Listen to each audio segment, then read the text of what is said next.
তোমার বাবা আমার কাছে আইছিল তোমার মন থেকে সাবিনারে দূর করার জন্য, আর তুমি আইছো সাবিনারে পাওয়ার জন্য আমার কাছে তাবিজ নিতে। তারপর তোমার বাবা সব শুনে ফেলছে। কিরে আবার আব্বা কই আছিল?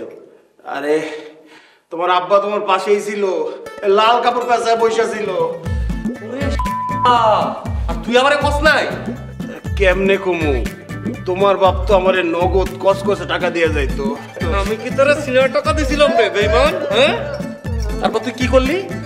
আব্বা যে আপনি কইলো অমনে নাচলি আমারও নাচাইলি। ভুল হয়ে গেছে বাবা নকিব, মাফ করে দাও। মাফ করতে পারি, তো একটা শর্ত আছে। কি শর্ত কয়ে ফেলাও। আব্বা এখানে যখন আইবো, কি করব কি চাইবো সব আমারে কইবি। সব কমু বাবা নকিব, সব কমু। এই কসম করে কইতাছি সব কমু, সব কমু বাবা। মনে থাকবো? হ্যাঁ থাকবো।